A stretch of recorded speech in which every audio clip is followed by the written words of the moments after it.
Your predestined love is suffering over a choice kept in silence. See this now. Stop scrolling. Stop right where you are. Pull your breath in. Let it settle in the bottom of your chest. Listen with the whole of your body, not just your ears. What is about to be spoken was not born tonight. It was carried for you across nights you never counted, across hours you believed nobody was watching, across silences that the world mistook for peace. Heaven timed this message. The sky placed it on your screen with the same precision that the sky uses to place the sun exactly where it needs to be. There is no accident in the fact that your eyes are landing on these words in the exact second you are landing on them. You were meant to stop here. You were meant to read this. You were meant to feel the strange warmth already moving through your chest before I have even begun. My dear soul, my beloved child of this earth, the title you just heard is not a slogan. It is not a hook written to make you click. It is a living truth. Somewhere on this planet, in a room you may never enter, on a street you may never walk, in a bed you may never see, there is a person connected to your soul by a thread older than your name, older than your birthday, older than the scars you carry. And that person right now, at this very hour, is breaking in silence over a choice that has been locked inside their chest for longer than they will ever admit out loud. That choice has been kept in silence, and that silence is the heaviest thing they have ever carried. Heavier than any argument, heavier than any goodbye, heavier than any night spent pretending to be okay. Do not rush past this. Do not skip a line. Do not let your thumb betray you. The deepest revelation has not yet been spoken. The part of this message that will rearrange something inside you has not yet been written. I am asking you to stay, not because the words need you, but because you need the words. Stay with me. The last line is the one that will change something inside you, and I promise you that promise is not made lightly. Pause here if you need to. Take a sip of water. Let the room settle. Because the room is about to become a confessional, and you are about to hear what has been kept in silence. Now let me tell you how this person is living. Let me draw the picture the way heaven sees it, because heaven does not see the curated version of this person. Heaven sees the sleepless version. Heaven sees the version that only appears when no one else is watching. By day, this person smiles. By day, this person answers messages with the right tone, attends meetings with the right posture, makes small talk about weather, about work, about plans for the weekend that they do not really have. By day, this person wears the costume the world has assigned and walks the stage the world has built. By day, this person performs the role so well that even the people closest to them have stopped asking if anything is wrong. They have stopped asking, not because they do not care, but because this person has learned to lie with a fluency that fools even themselves. But by night, when the lights go out, when the door closes, when the noise of other voices fades, and the ceiling becomes the only witness, the performance collapses.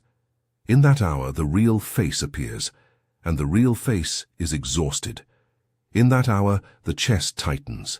In that hour, the memory of you, the scent of your name, the echo of your voice, returns like a tide that no wall can hold, no matter how high the wall was built.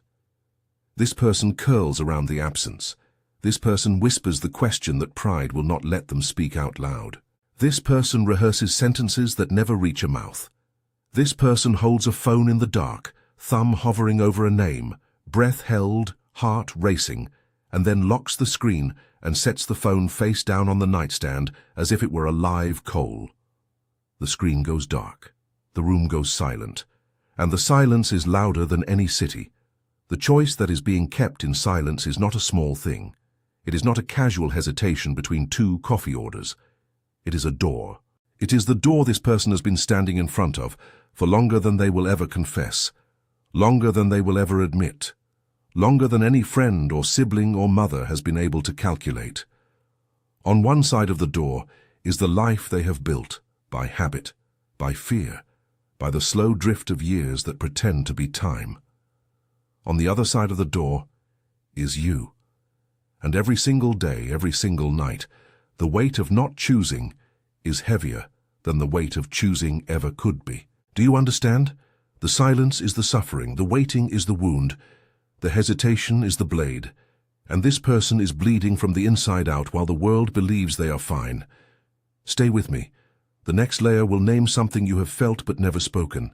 Now turn the camera gently, my dear one, toward yourself, because this message is not only about them, it is also about you, and I need you to recognize yourself in these words before I can go any deeper, because the deeper layers only land on a heart that has stopped pretending. You are the one who has been patient in a way that no one praises. You are the one who chose silence when you could have screamed. You are the one who swallowed words to keep the peace, who walked away when staying would have been the louder choice, who loved without asking for a receipt. You are the one who carries a quiet strength that strangers mistake for coldness, and that the people closest to you mistake for indifference. They do not see the war behind your calm. They do not see the nights you have laid in the dark negotiating with the sky, asking questions the sky has not yet answered. They do not see the way your chest tightens when a song from a specific year plays in a store, in an elevator, in a friend's car. They do not see how many times you have forgiven without being asked. They do not see how many times you have read a message 3 times before sending it back with a single emoji, so that no one would know how much the words mattered to you. But the sky sees it. The sky has been keeping a record. The sky does not forget a single tear that fell in the dark. You have been in a phase of choosing yourself. You have stopped chasing. You have stopped begging for attention. You have stopped watering dead gardens, even when your heart still remembered the smell of the flowers. You have started protecting your peace the way a mother protects a newborn, with both arms, with both eyes, with every breath. And in doing so, you have become more magnetic than you have ever been. You have become a different kind of quiet, the kind that makes a person across the world suddenly unable to sleep, the kind that makes a person who once walked away turn back toward the door they had closed. You are not the same person you were a year ago, and the sky wants you to know that the change has been seen. I want to name the aches I know you carry, because I want you to feel the relief of being understood without having to explain, the feeling of being invisible to the one your soul was made for, the exhaustion of waiting without a date, without a roadmap, without a single word of confirmation that the waiting is not in vain, the quiet question of whether your growth has even been noticed by the person who caused your deepest wound, the person who once had the map to your heart and lost it on purpose, the fear that you have been waiting too long, that the story has already been written by someone else's hand, that you are reading the last page of someone else's book, the loneliness of being surrounded and still feeling like no one is sitting next to you, the heaviness of being strong in public and melting in private, the strange guilt of outgrowing people who once felt like home, the way your body still remembers a touch that your mind has tried to forget, the nights you scroll through old photos, not because you want them back, but because you want to understand how you got here. I see all of that. I am not asking you to perform strength right now. I am asking you to let yourself be seen, to let yourself be witnessed, to let the tears come if they need to come, because the tears that fall in the presence of truth are not weakness. They are the door of the soul opening. Pause. Let that land. We are about to go inside the chest of the other person, and what I am about to describe may feel like a memory you have lived, because the soul recognizes the soul. Now come closer. Let me take you inside the chest of the person on the other side of this story. I'm going to describe what heaven has been watching when the world is not looking. I'm going to narrate the night hours the way the sky narrates them, with a precision that no human eye could hold. This person tried, my dear one. This person tried to move on. This person filled the calendar. This person said yes to invitations they did not want. This person wore a smile that fit and a laugh that almost reached the eyes. This person convinced themselves that time would dilute the memory of you, the way water dilutes a drop of color in a glass. This person believed that if they stayed busy enough, the thought of you would lose its grip, would loosen its hand, would stop sitting on the chest at 3 in the morning. This person pretended. This person performed normalcy so well that even their closest friends stopped asking. This person silenced every instinct that pointed back toward you. This person archived the photos into a hidden folder. This person muted the playlist that once belonged to both of you. This person walked past the places that smelled like you, the cafe, the corner, the bookstore, the bench, with their eyes forward, even as the body begged to turn. This person tried to become someone who does not need you. This person tried to be a stranger to their own heart, and yet, In the small hours, the silence always wins. In the small hours, this person is a different human. In the small hours, the phone screen lights up with a saved note that contains only your name, written in this person's handwriting, dated from a season neither of you can talk about out loud.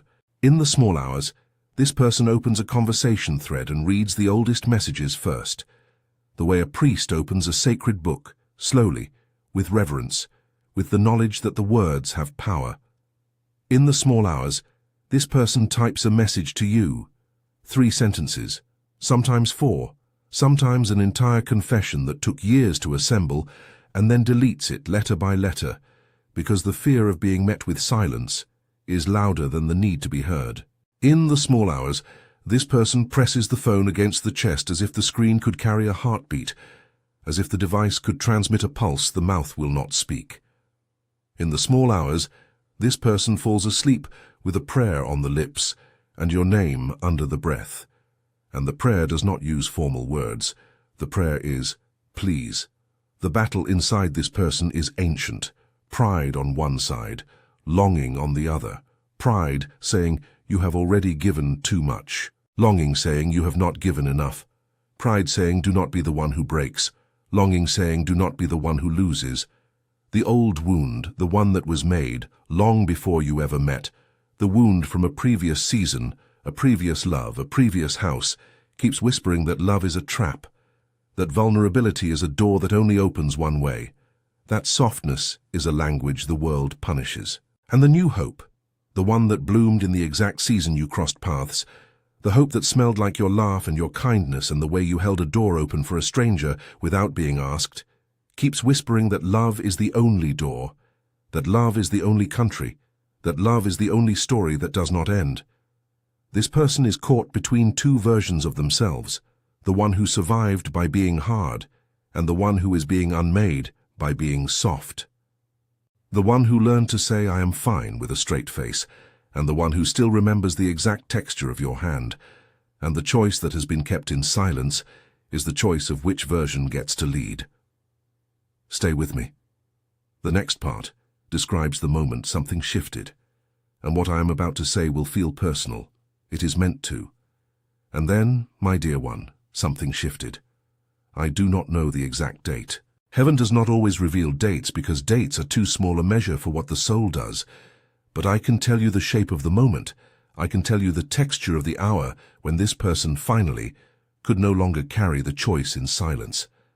Perhaps it was a song.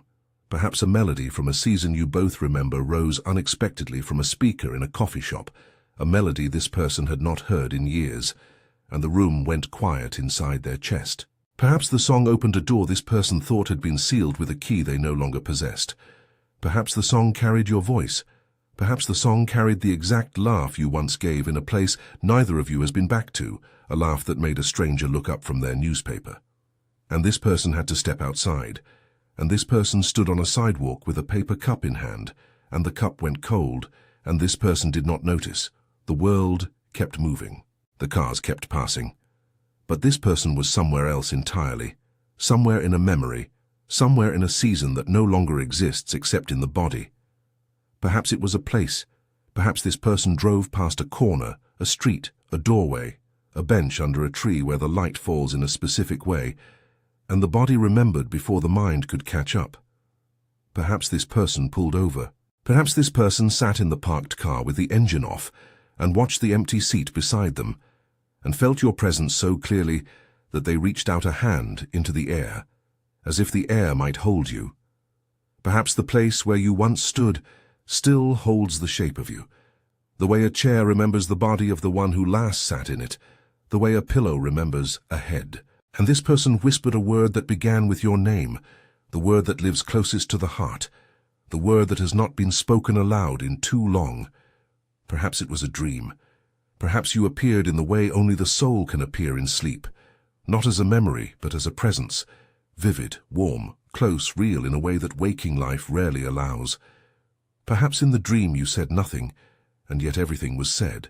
Perhaps in the dream this person reached for you and felt your hand, and the moment of waking was the moment of loss, the moment the heart broke twice, once when the hand was felt and once when the hand was gone. And this person lay in the dark with wet eyes, realizing that even the subconscious could not let go, realizing that the soul does not negotiate, realizing that the choice had already been made somewhere deeper than the mind could reach. The sky does not say which of these it was. The sky only says that something broke the resistance. The sky only says that the wall cracked. The sky only says that since that night, this person has been closer to the choice than they have ever been, closer than they have been since the day they walked away, closer than any conversation or any friendship or any distraction has been able to bring them. Listen carefully. The next part is about fear. And fear is the last fortress before the door opens. And now I have to speak about a fear that this person has not confessed out loud, not to a friend, not to a journal, not even to the ceiling in the dark. This fear is the engine behind the silence. This fear is the reason the choice has not been made yet. This fear is the monster that sits in the corner of every late-night room, the monster that breathes quietly so as not to be noticed. This person is afraid, my dear one, that you will be held by someone else. This person is afraid that while they have been standing at the door, rehearsing, retreating, building walls inside walls, another person has been walking toward you with the courage this person could not gather. This person imagines a hand on your shoulder that is not theirs. This person imagines a voice saying your name in the exact way only they imagined they had the right to say it, with the exact pause, the exact breath, the exact tenderness. This person imagines you laughing in a room they are not in, healing with a stranger, building a story that does not include them, building a future that closes the door this person has been standing in front of for years, and the imagining is unbearable. And the imagining is the thing that finally moves the air in the chest, and the imagining is the fire under the choice. The window is not open forever. I do not say this to frighten you.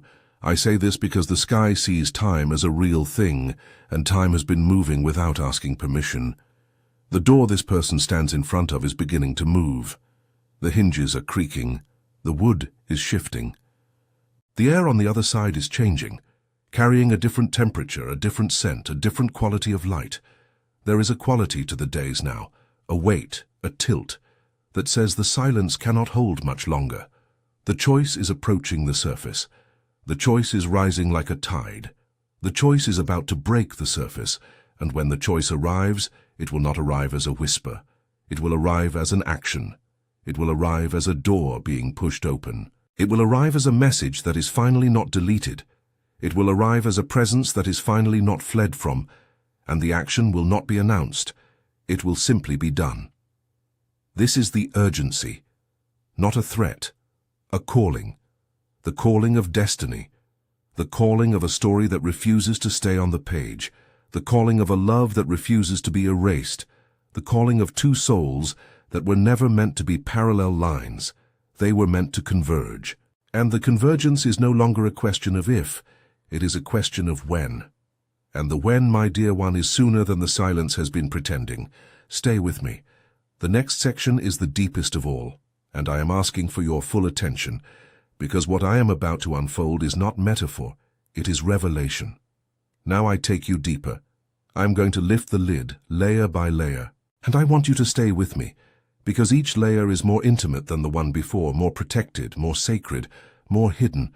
Each layer has been guarded by a different kind of fear, and each layer reveals a different kind of truth. The first layer of the choice is the confession that has been rehearsed 1,000 times. There is a sentence this person has been composing since the day they walked away. The sentence has been edited in the shower. The sentence has been edited while driving with both hands on the wheel and the heart on the dashboard. The sentence has been edited in the middle of a conversation with a friend, when the friend asked a question and this person's mind went elsewhere, into a different room, into a different year, into the exact moment the words should have been spoken. The sentence is simple. The sentence is something like, I have been carrying you, and I am tired of pretending I do not. The sentence is something like, I do not know how to do this without you, and I am done pretending I do. The sentence is something like, the silence is heavier than the truth ever could be. The sentence has never been sent. The sentence has been rewritten in notebooks, in notes apps, in the back of receipts, in the margins of books that were never meant to be written in. And the sentence is the first layer. The first layer is the truth that has been polished until it shines, and then locked away because the mouth could not bear to open. The mouth was afraid. The mouth knew that once the words left, they could not be taken back. The mouth knew that the truth, once spoken, becomes a thing that demands an answer. And the answer is the very thing this person is not sure they can bear to receive. The second layer is the object kept in secret. Somewhere in this person's home, in a drawer, in a wallet, in a box wrapped in cloth and tied with a string, there is an object that belongs to you or that reminds this person of you. It might be a small thing, a ticket stub from a film neither of you finished watching, a dried flower pressed between the pages of a book neither of you can name without remembering, a photograph that has been looked at so many times the corners have softened and the colors have begun to fade, a piece of paper with your handwriting kept like a relic, like a saint keeps a piece of cloth that once touched a holy body.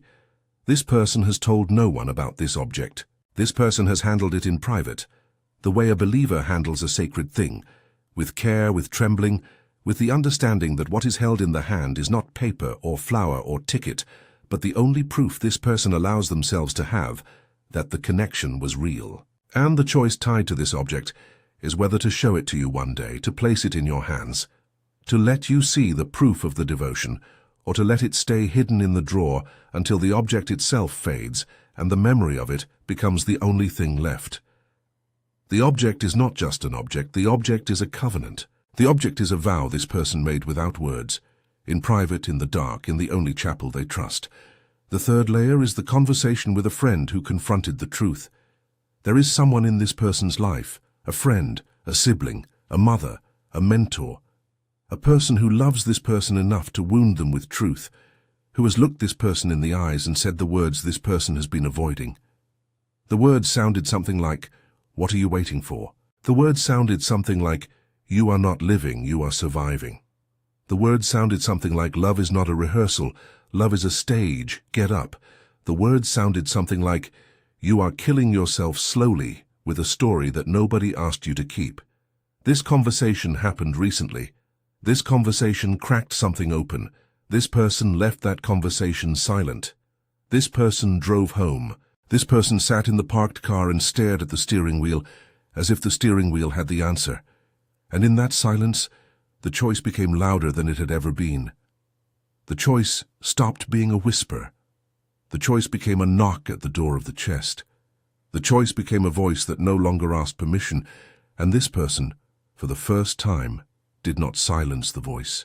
This person let the voice sit beside them in the car, in the dark, in the parking lot of an ordinary life, and did not turn it away. The fourth layer is the prayer that has never been spoken out loud.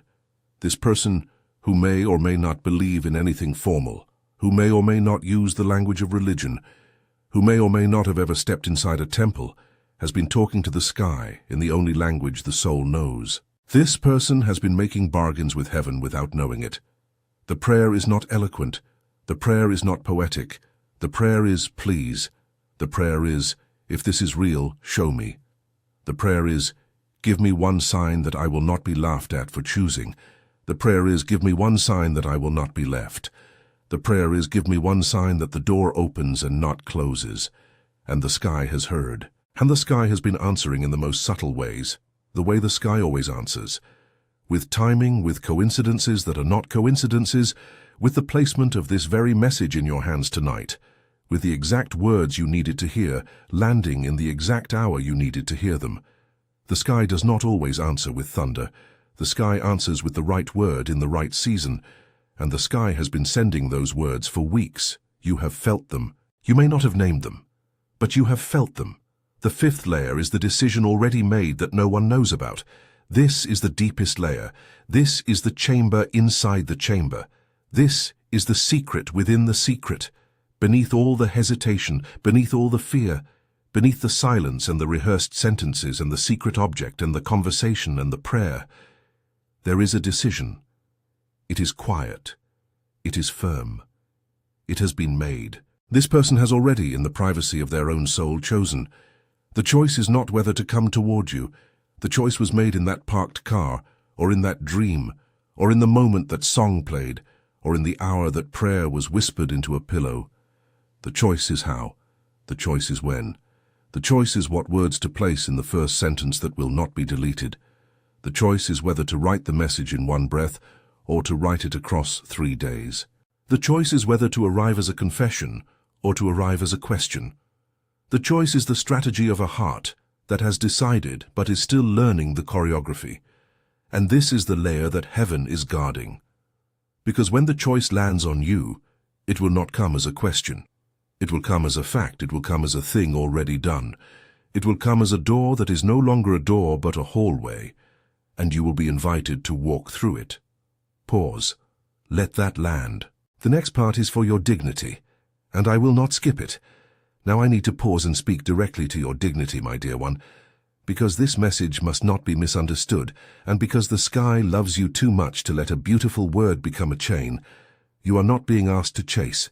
You are not being asked to wait by the phone with the screen lighting your face at every notification. You are not being asked to abandon the peace you have built, the boundaries you have set, the self-respect you have earned at a price no one saw. The sky never calls a child to lose themselves in order to be loved. The sky calls a child to remain whole and to let the other person rise to the level of that wholeness. The sky does not write love stories where one soul dissolves into another. The sky writes love stories where two souls stand upright and choose each other with open eyes. If the choice is real, it will be proven by action. It will be proven by constancy. It will be proven by truth told out loud, not by hints and almosts and poetic maybes that evaporate in the morning light. Words without evidence are not love. They are decoration. They are the wallpaper of a house that has no foundation. You are allowed to require evidence. You are allowed to require consistency. You are allowed to require a love that does not only live in the dark, that does not only breathe at 3 in the morning, that does not only knock when no one else is watching. You are allowed to require daylight. You are allowed to require a love that walks with you in the afternoon, in the rain, in the boring Tuesday, in the supermarket aisle, in front of the people whose opinion this person used to fear. You are also allowed to walk away if the action never comes. You are allowed to choose yourself even if the soulmate never returns. You are allowed to keep growing, keep building, keep becoming, even if the story ends differently than the soul hoped. Your worth is not held in the hands of another. Your worth was signed into your chest before you were born, and no silence from another can revoke it. No absence can unmake it. No choice that is never made can diminish what you already are. You are the sky before the sky. You are the love before the lover. You are the home before the home is found. Hold this message as a mirror, not as a leash. Let it soften you, but do not let it chain you. Let it open you, but do not let it empty you. The sky wants your freedom. The sky wants your peace. The sky wants your joy. And if this person is meant to walk toward you, they will walk as a free person, choosing you, not as a beggar seeking permission. Anything less is not love. Anything less is a story that has mistaken itself for one. And you, my dear one, deserve the real thing. You have always deserved the real thing. Now watch, my dear one, the way the sky begins to speak in small things. In the coming days, in the hours that follow this message, the sky will begin to speak in small things. Small things that look like coincidence. Small things that look like nothing. Small things that carry, if you have eyes to see, the fingerprints of destiny. You may feel a sudden restlessness with no clear cause. You may feel your chest tighten in a moment that should be ordinary, in a meeting, in a queue, in a conversation that has nothing to do with the matter of your heart. You may hear your name in a place that has no reason to speak it, in a stranger's mouth, in a song lyric, in a notification from a forgotten app. You may see the same number, the same initials, the same word repeated in places that should be unrelated. You may dream in vivid color, and the dream will feel more real than the day, more solid than the chair you are sitting in. You may find an old message on your phone that you had forgotten, and the words will hit differently than they did the first time, as if the words had been waiting for you to be ready to receive them.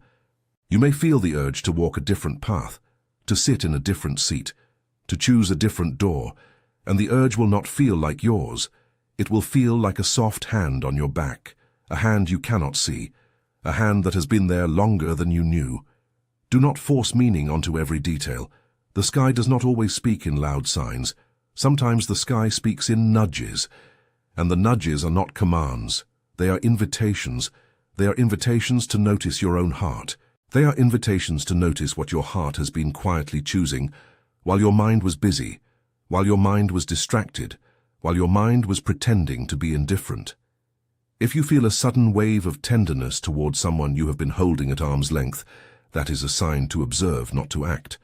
If you feel a sudden memory arrive with unusual force, that is a sign to sit with it, not to chase it. If you feel an unexpected peace in the middle of a question, that is a sign that the answer is closer than you think. Watch. Notice. Trust the slow work of the sky. The sky is not in a hurry. The sky is precise. Pause. Take a breath. We are approaching the edge of the revelation. The next part is the part I have been building toward, and I am asking you to stay with me because the next part does not give you all the answers. The next part gives you the most important question. And now, my dear one, I am going to take you to the edge of the revelation promised in the title. I am going to bring you to the place where the truth of the choice is about to be unveiled, where the silence is about to be broken, where the door is about to be pushed open by a hand that has been shaking for years. The choice is the door. The choice is the act. The choice is the moment this person finally steps out of the silence and lets the world hear the confession that has been locked in their chest. The choice is not a maybe. The choice is a when. And the when, the sky says, is sooner than the silence has been pretending, sooner than the fear has been able to delay, sooner than the pride has been able to postpone. But I am not going to tell you the when, not yet, not in full, because at this very moment, as you are listening, as you are reading, as your eyes are moving across these words, something is happening that heaven is watching in real time, something that is unfolding in a room I cannot name, on a screen I cannot see, in a heart I have been describing all along. A message has just been typed, not by you, by this person. The message sits in the drafts folder. The message contains the confession. The message contains the truth that has been kept in silence. The message contains the choice finally given words. The message has not been sent, but the cursor is blinking at the end of the last sentence, blinking the way a heart blinks between beats. And as I speak, this person's finger is hovering over the send button, and the breath is held, and the heart is loud, and the door is moving, and the air in the room has changed. And just as the finger is about to press down, just as the choice is about to become an act, a notification appears on the screen. An old name, a familiar photo, a coincidence that is not a coincidence, a sign that the sky has been sending for weeks, finally arriving in the exact second it needed to arrive, and the finger freezes, and the message remains in the drafts, and the breath is released. And the choice, the real choice, the one that has been kept in silence, is now held in the space between the breath and the next breath, in the space between the sent and the not yet sent, in the space between who this person was and who this person is becoming. What arrives on your screen next, my dear one, will not be a message from me. It will be a message from destiny. It may be a call. It may be a name. It may be a single word that opens a conversation that has been closed for years. It may be a knock at a door you forgot you had. It may be nothing at all, and the nothing will be louder than anything. I cannot tell you what it will say, because even the sky does not always know the exact wording of a human heart. The sky knows the shape. The sky does not always know the spelling, but I can tell you this. The choice is no longer in silence. The choice is at the door. The choice has one more breath to make, one more dream to dream, one more prayer to pray, one more song to hear, one more sunset to watch, and then the choice will no longer be a choice. It will be a fact. It will be a presence. It will be a voice on the other end of a line that has been silent for too long. Stay awake. Stay open. Stay whole. Do not chase. Do not beg. Do not abandon the peace you have built. Stay where you are. And let the sky do what the sky has been preparing to do since the day you were born, and this person was born, and the two of you were woven into the same story, without your knowledge and without your consent. The next chapter is not a chapter you will read about. It is a chapter that will read you, and the first sentence of that chapter has already been written, by a hand that is shaking, in a drafts folder, on a screen, in a room, on a night. In a season that is about to change, do not close your eyes tonight. Do not silence the prayer. Do not mute the song. The silence is over. The choice is moving. And the love that has been kept in silence is, at last, finding its voice. Watch. Breathe. Wait. The sky is precise, and the sky is not finished.